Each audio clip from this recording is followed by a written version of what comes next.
अभी बेटा हम लोगों ने हेरिडिटी एंड इवोल्यूशन में जितना पार्ट अब तक पढ़ लिया है वो सारे टर्म्स पढ़े हैं। मैं सारे टर्म्स मैंने आपको लिखवा दिए थे, ठीक है। उसके बाद हमने मेंडल के मोनोहाइब्रिड क्लॉज जो मेंडल ने किया था वो भी लिख लिया, और डायहाइब्रिड क्लॉज जो मेंडल ने किया था वो भी हमने लिख लिया। सारे ट्रेड्स मैंने आपको लिखवा दिए, क्या डोमिनेंट होता है, क्या रिसेसिव होता है, ठीक है। इसके अलावा जो नोट्स हैं वो मैं आपको और पहले लिखवाऊँगी, उसके बाद हम लोग मेंडल के लॉज को लिखेंगे और फिर उसको समझेंगे, क्योंकि आप उसको पढ़ चुके हैं मोनोहाइब्रिड क्लॉज के फॉर्म में। तो आप सबसे पहले हेरिडिटी एंड इवोल्यूशन, ठीक है। सबसे पहले बेटा हम लिखेंगे हेरिडिटी की definition. What is heredity? Okay, transfer of characters, transfer of characters, जिसको हम लोग क्या बोलते हैं, traits. Transfer of characters from one generation to another generation. Transfer of characters from one generation to another generation called heredity. फिर हम बात करते हैं डेफिनेशन की। इवोल्यूशन की डेफिनेशन क्या है? इवोल्यूशन मैंने आपको बताया था बेटा, ग्रेजुअल चेंजेस, है ना, the gradual changes in an organism called, gradual changes यानी धीरे धीरे होने वाले changes, called evolution। इसकी वजह से changes होते हैं sexual reproduction की वजह से, ठीक है। evolution की बात हुई।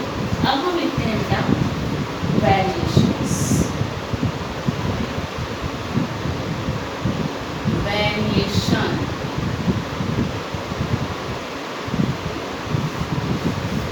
the differences, ये क्वेश्चन इंपॉर्टेंट है, ये पूछा जाता है, मैंने आपको पहले बोला है वेरिएशन इंपॉर्टेंट है बेटा। the differences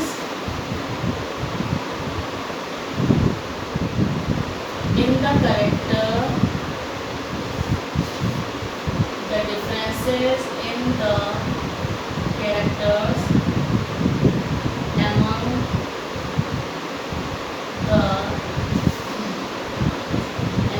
the individuals of a species individuals per species is called variation, is called variation। जैसे हम एग्जाम्पल लिखेंगे,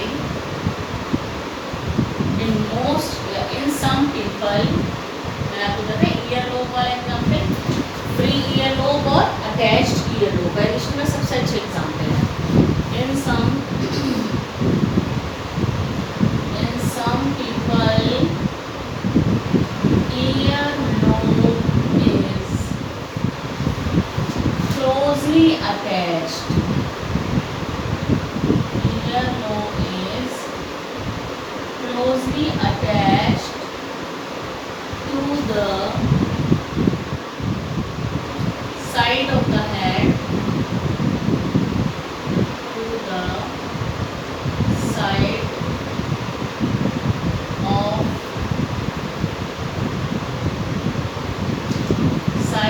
of the head,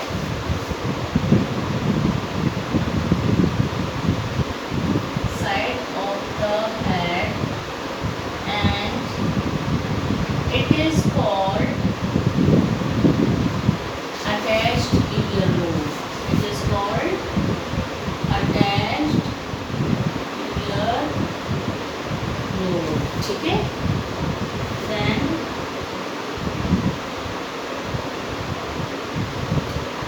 in some people ear lobe is closely attached to the side of the head and it is called attached earlobe.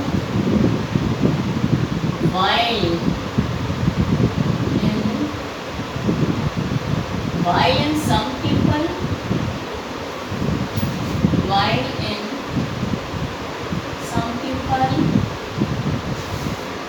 the ear lobe is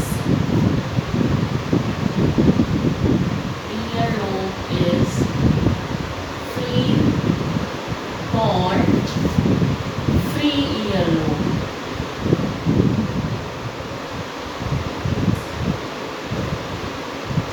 बेटा free earlobe, ठीक है। अब हम बात करते हैं कि वेरिएशन के सिग्निफिकेंस क्या है। ठीक है बेटा, हेरिडिटी की डेफिनेशन, इवोल्यूशन ग्रेजुअल चेंजेस होता है। वेरिएशन आपको बताया था differences in the characters among the individuals of a species is called variations. Example क्या है हमने, in some people ear lobe is closely attached, यहाँ से शुरू होगा यहाँ तक, closely attached to the side of the head, यहाँ से जुड़ा रहता है हेड से, and it is called the attached ear lobe. While in some people the ear lobe is free, called free ear lobe. देखेंगे इसको, फ्री ईयर लोब, ठीक है बेटा। ओके, अब हम बात करते हैं कि वेरिएशन की सिग्निफिकेंस क्या है, क्या फ़ायदे हैं। आपको मैंने बताया है ये सारी चीज़ें, कि वेरिएशन के फ़ायदे क्या हैं। आपको मैंने बैक्टीरिया वाले एग्जाम्पल भी बताया था कि एक बैक्टीरिया से दो बैक्टीरिया अगर बनते हैं और दूसरे वाले बैक्टीरिया में, किसी भी एक बैक्टीरिया में अगर कोई वेरिएशन आ जाता है तो एनवायरमेंटल कंडीशंस को वो टॉलरेट करने के लिए कैपेबल हो जाता है, जिसको बोलते हैं वेरिएशन के सिग्निफिकेंस। ठीक है, तो अब हम बात करते हैं कि पहले तो नोट कर लीजिए, the variation is necessary, variation is necessary for organic evolution.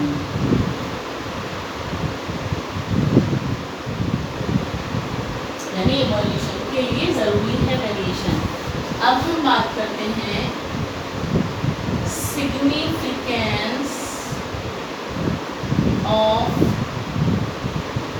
Variation. Significance of variation, जो बैक्टीरिया वाला मैंने आपको एग्जाम्पल बताया था वही सबसे अच्छा सिग्निफिकेंस है उसको समझाने का। ठीक है, तो variation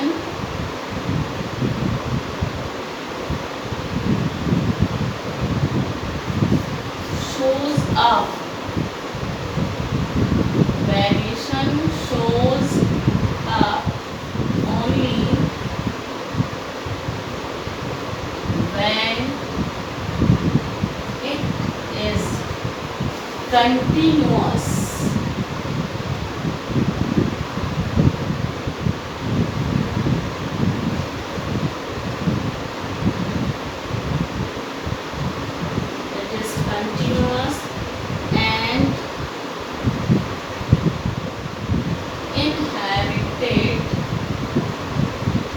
Continuous and inherited by offspring,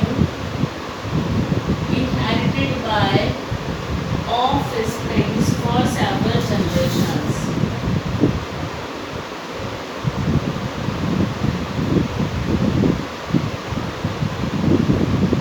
पहले इसको समझना पड़ेगा बेटा आपको। सिग्निफिकेंस में पहले ये बता रहा है, significance variation shows up only when it is continuous.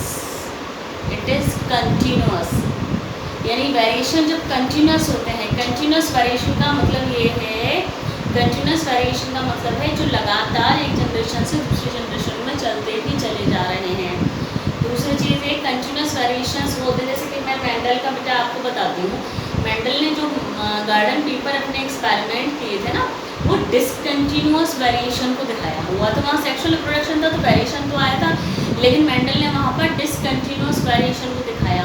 यानी कि मेंडल ने, आपने देखा कि मेंडल ने जो क्रॉस किया था उसमें जो आगे की जनरेशन्स दिखाई थी, उस आगे की जनरेशन में या तो टॉल दिखाया था या डॉर्फ दिखाया था, या तो इसका मतलब ये कि मटर के पौधे या तो लंबे होते हैं या छोटे होते हैं, बस यही तो कहा था उसने। तो लंबे और छोटे के बीच में भी तो कुछ होते हैं जो ना तो बहुत बौने हैं और ना बहुत लंबे हैं, तो कुछ बीच की हाइट के भी होते होंगे, लेकिन मेंडल ने वहाँ पर उसको नहीं दिखाया, यानी उन्होंने उस वेरिएशन को नहीं दिखाया। तो वो वहाँ पर उनका क्या था, डिसकंटिन्यूअस वेरिएशंस थे। क्या थे वो? Discontinuous variation. क्या थे वो? Discontinuous variation. डिसकंटिन्यूअस वेरिएशंस में क्या होता है, या तो लंबा या छोटा। लेकिन कंटिन्यूअस वेरिएशंस वो कहलाते हैं, कंटिन्यूअस वेरिएशंस वो कहलाते हैं जिसमें दो एक्सट्रीमिटीज़ होती हैं, यानी दो एक्सट्रीम पोजीशन होती हैं, एक सबसे ज़्यादा एक सबसे कम, और एक सबसे ज़्यादा और सबसे कम के बीच में सारे के सारे क्या आते हैं, एवरेज आते हैं।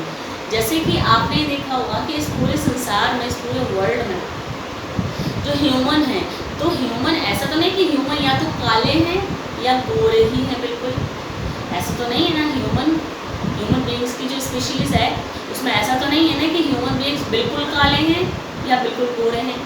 काले 100 में से आपको कोई एक ही मिलेगा, काले लोग 100 में से आपको एक ही मिलेगा, बहुत काले एकदम ब्लैक नीग्रो, और गोरे बिल्कुल गोरे वाइट जो होते हैं वो भी आपको 100 में से एक ही मिलेगा। बाकी सारे बीच के कितने मिलेंगे, बाकी सारे लोग कितने मिलते हैं बेटा, वो होते हैं एवरेज, यानी किसी का रंग सांवला होगा, किसी का रंग गेहुआ होगा, ठीक है ना, किसी का रंग थोड़ा साफ होगा।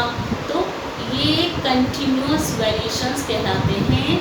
मतलब कंटिन्यूअस वेरिएशंस का मतलब है जो बीच में ब्रेक नहीं हो रहे हैं, कंटिन्यूअस, सांवला गेहुआ, उससे साफ उससे काला, इस तरीके से कंटिन्यूअस वेरिएशन, ये क्या कहलाते हैं, कंटिन्यूअस वेरिएशन। तो वेरिएशन तभी दिखाई देते हैं, वेरिएशंस तो तभी दिखाई देंगे जब वो वेरिएशंस कंटिन्यूअस होंगे। ऑब्वियसली जब वेरिएशंस कंटिन्यूअस होते हैं, कंटिन्यूअस होंगे, कंटिन्यूअस समझे बेटा, कंटिन्यूअस का मतलब ये है एक पॉइंट ए और एक पॉइंट ए, ये हाई एक्सट्रीम और ये लो एक्सट्रीम, इनके बीच में सारे के सारे कैसे हैं, एवरेज। तो ये एवरेज, जैसे आपने देखा होगा कि एक क्लास में, एक क्लास है, उस क्लास के अंदर अगर 100 बच्चे पढ़ रहे हैं मान लीजिए, है ना, तो उन 100 बच्चों में से क्या सारे के सारे 100 बच्चे ब्रिलियंट होंगे, जो कि पढ़ने में बहुत ही ज़्यादा अच्छे होंगे, ब्रिलियंट होंगे क्या सारे? नो।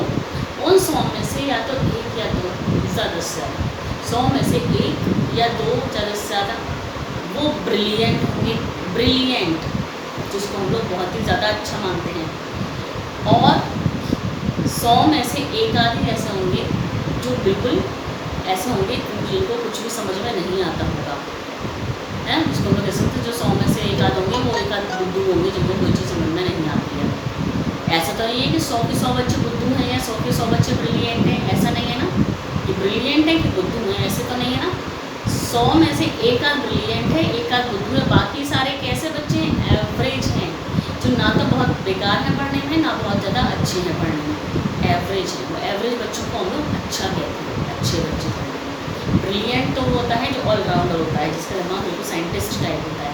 तो ऐसे तो एक आधे मिलते हैं ना, वो भी है क्या, कंटिन्यूअस, जो कि दो एक्सट्रीम के बीच में एवरेज, तो वो कंटिन्यूअस वेरिएशंस होते हैं। उन्हीं वेरिएशंस को हम लोग देख पाते हैं, बात समझे बेटा, उन्हीं वेरिएशंस को ही हम लोग देख पाते हैं।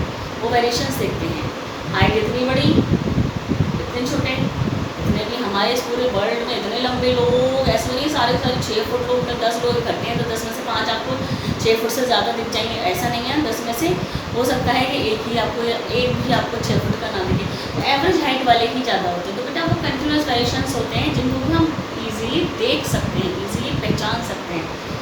तो वो कंटिन्यूअस वेरिएशन जब आगे की जनरेशन में जाते हैं और ऑफिस स्प्रिंग्स में जाते हैं, अगर आगे की जनरेशन में जाते हैं, ऑफिस स्प्रिंग्स कहते हैं आगे की जनरेशन को, है ना, और आगे की जनरेशन में कई जनरेशन तक ऐसे ही चलता रहता है, तो उसको कहते हैं वेरिएशन। एक्चुअली उन्हीं को वेरिएशंस कहते हैं, क्या कहते हैं इनको, वेरिएशंस कहते हैं उन्हीं को, मतलब वेरिएशंस को आप तभी देख पाएंगे। चलिए अब इस वेरिएशन का एक सिग्निफिकेंस यानी कि एग्जाम्पल देखिए।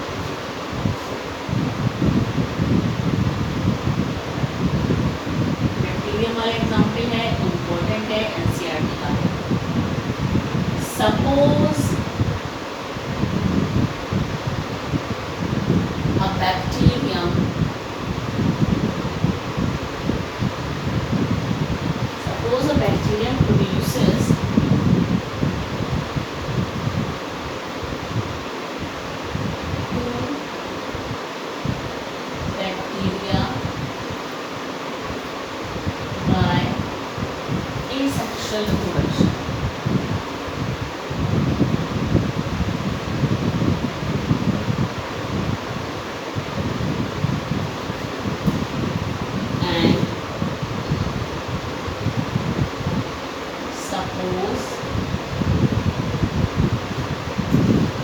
of the offspring.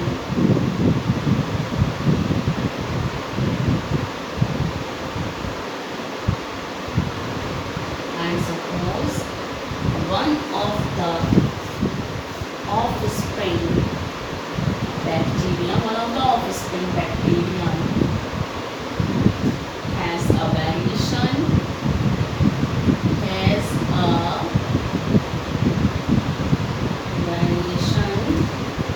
due to which it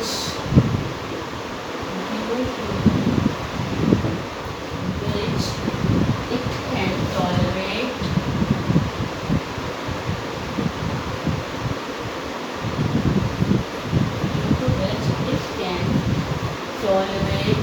a little high temperature.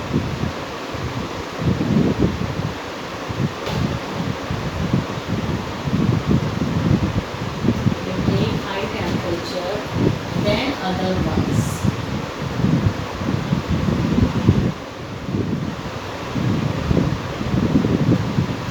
Now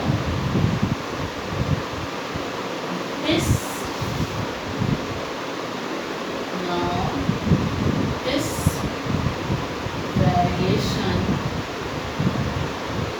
variation of more heat resistant, this variation of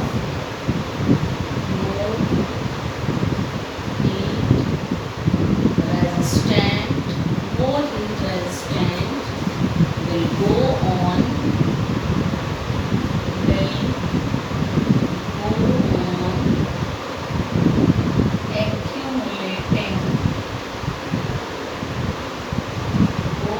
accumulating in the offspring, in the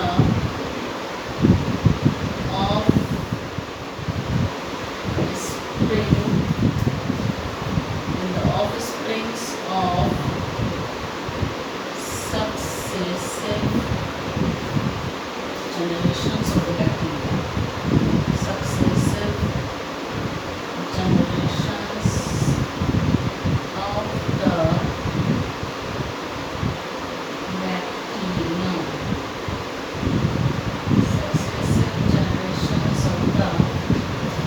Successive generations of the bacterium. This will give rise to a variant of bacteria,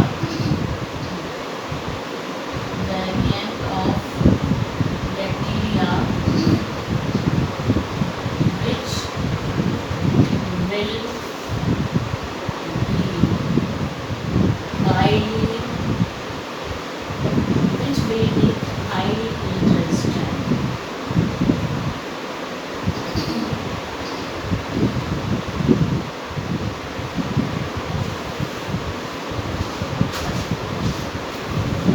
आपको समझ बेटा, ये example मैंने आपको समझाया था. Suppose a bacterium produces 2 bacteria by asexual reproduction. ठीक है, एक बैक्टीरिया ने 2 बैक्टीरिया बना दिए. And suppose one of the offspring bacteria has a variation. और जो 2 बैक्टीरिया बने थे उनमें से एक बैक्टीरिया में वेरिएशन आ गया. क्या? Due to which it can tolerate a little high temperature. वो जो 2 बैक्टीरिया बने थे उनमें से एक बैक्टीरिया में वेरिएशन आया, जिसकी वजह से हाई टेम्परेचर को टॉलरेट करने के लिए कैपेबल बन गया then the other ones. Now this variation of more heat resistant will go on accumulating in the offsprings of successive generations of the bacterium. और ये हीट रेजिस्टेंट वाला जो वेरिएशन था, 2 बैक्टीरिया में से जो 2 बैक्टीरिया बने थे उनमें से एक ही बैक्टीरिया के अंदर तो आया था ये हीट रेजिस्टेंट वाला वेरिएशन. ये हीट रेजिस्टेंट वाला वेरिएशन आगे की कई जनरेशंस में गया. सक्सेसिव जनरेशंस का मतलब एक के बाद एक आने वाली जनरेशन, लगातार जो जनरेशंस आ रही हैं उनमें ये हीट रेजिस्टेंट वाला वेरिएशन चलता चला गया और यही बन गया क्या? इवोल्यूशन हो गया. ठीक है, this will give rise to a variant of bacteria which will be be highly heat resistant. इससे वेरिएशन मिल गया, एक वेरिएंट मिल गया, इस बैक्टीरिया का वेरिएंट मिल गया। यानी वेरिएंट का मतलब अगर सपोज कभी भी एनवायरनमेंट के अंदर कभी हाई टेम्परेचर होता है तो कम से कम इस बैक्टीरिया की स्पीशीज़ अब खत्म नहीं होगी। क्यों? क्योंकि इतना वेरिएशन आ चुका है, इनमें से कुछ बैक्टीरिया में वेरिएशन आ चुका है, हीट को टॉलरेट करने के लिए कैपेबल हैं, रेजिस्टेंट हो चुके हैं हीट के लिए। ठीक है बेटा, अभी आगे लिखेंगे इसी के बारे में थोड़ा सा।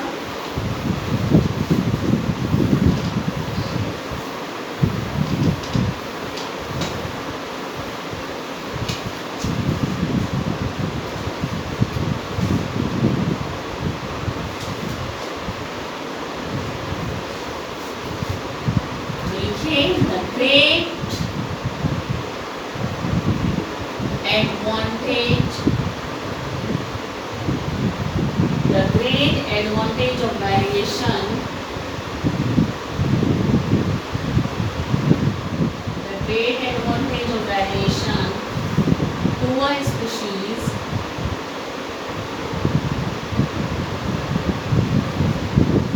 is that it increases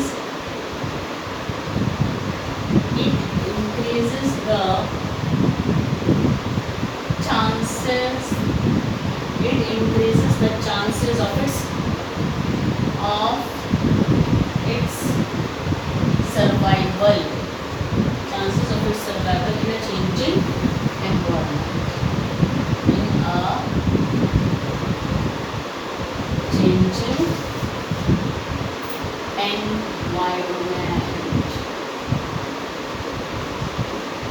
ठीक है बेटा। ठीक, तो हमने कहा the great advantage of variation to a species, किसी भी स्पीशीज के लिए वेरिएशन का सबसे बड़ा एडवांटेज क्या है वो? It increases the chances of its survival का चांस बढ़ गया। वही बात हमने की ना, एक बैक्टीरिया में वेरिएशन के चांसेस बढ़ गए तो वो सर्वाइव कर पाएगा। क्यों? क्योंकि हीट रेजिस्टेंट है, हीट ज़्यादा होगी तब भी वो जिंदा रह पाएगा।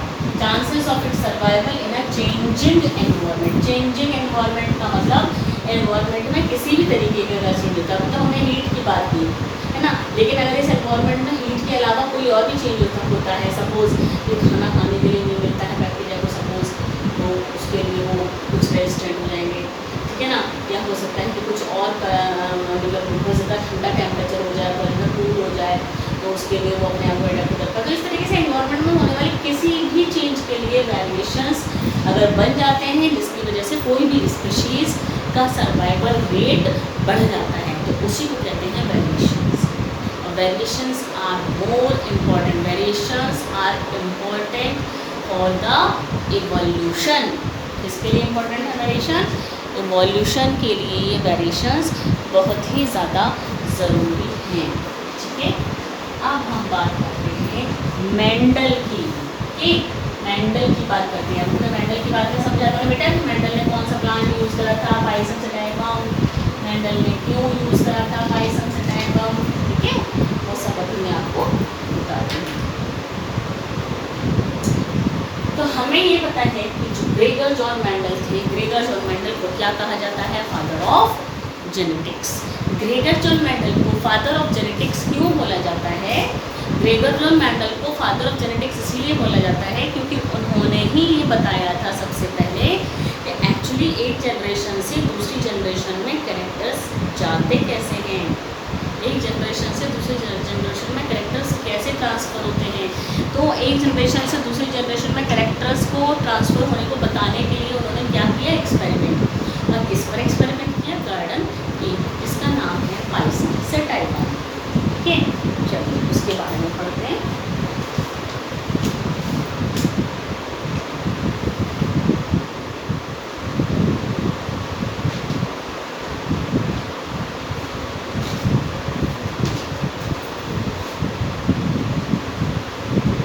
Gregor John Mendel, Gregor John Mendel 1822 से 18 ओके, क्या कहा, कॉल्ड, या ऐसे लिख लेते हैं, नोन एज, पूरा लिख लेते हैं, Gregor John, G.J. Mendel, also known as father of genetics, father of genetics कहा जाता था इनको, ठीक है। फिर इन्होंने क्या किया, मेंडल यूज्ड गार्डन टी, यानी कि बायसम sativum for his experiments.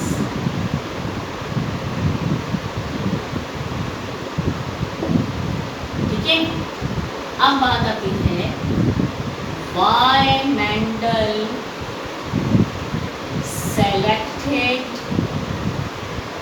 Mendel selected garden tea for experiment। क्यों मेंडल क्यों सेलेक्ट किया, मेंडल ने क्यों सेलेक्ट करा गार्डन टी को, ये तो इम्पोर्टेंट क्वेश्चंस में से है। हम अब लिखेंगे कि मेंडल ने क्यों सेलेक्ट करा गार्डन टी को। आपको मैंने एक दो पहले भी बता चुकी हूँ। पहला कारण ये था गार्डन टी को सेलेक्ट करने का कि गार्डन टी जो थी उसका लाइफ स्पैन शॉर्ट था, तो short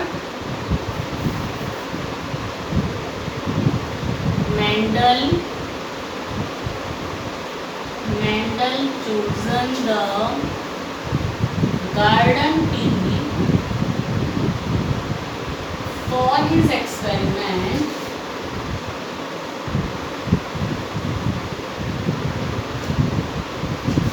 because number one, having short life span, short life cycle की। दूसरा हम लिख सकते हैं हैविंग कॉन्ट्रास्टिंग, बताया था ये कि आपको कॉन्ट्रास्टिंग ट्रेड्स होते हैं इसके पास, having contrasting traits. Third, having self pollinating property। ठीक है बेटा, ये रीजन थे, ये बहुत ही इंपॉर्टेंट बेटा, क्वेश्चन बहुत इंपॉर्टेंट है। Why Mendel selected garden pea, having short life span, having contrasting traits, having self pollinating property. ये बहुत ही इंपॉर्टेंट पार्ट है इसका, ये क्वेश्चन पूछा जाता है बेटा, 2 या 3 नंबर में पूछा जाता है। तो ये अब हम इसके बाद में बेटा मेंडल के जो लॉस थे उसके बारे में पहले उसको समझेंगे, क्योंकि आपको मैंने बताया था मेंडल के 2 लॉ आपको पढ़ने हैं, लॉ ऑफ सेग्रीगेशन और law of independent assortment. Segregation law में आपको मोनोहाइब्रिड क्लॉज को पढ़ना है और इंडिपेंडेंट असॉर्टमेंट में आपको डायहाइब्रिड क्लॉज को पढ़ना है। ठीक है, क्लॉज तो मैं आपको पढ़ा चुकी हूँ, आपको मैं लॉ समझा दूंगी बस, और लॉ को लिखवाऊंगी किस तरीके से वो आपको याद करना है, क्योंकि लॉ पूछा जाता है बेटा। ठीक है, तो अब हम नेक्स्ट लेक्चर में इसके लॉ पढ़ेंगे। सबसे पहले हम लोग लॉ ऑफ सेग्रीगेशन पढ़ेंगे, ठीक है, और उसके बाद हम लॉ ऑफ इंडिपेंडेंट असॉर्टमेंट। ठीक है बेटा।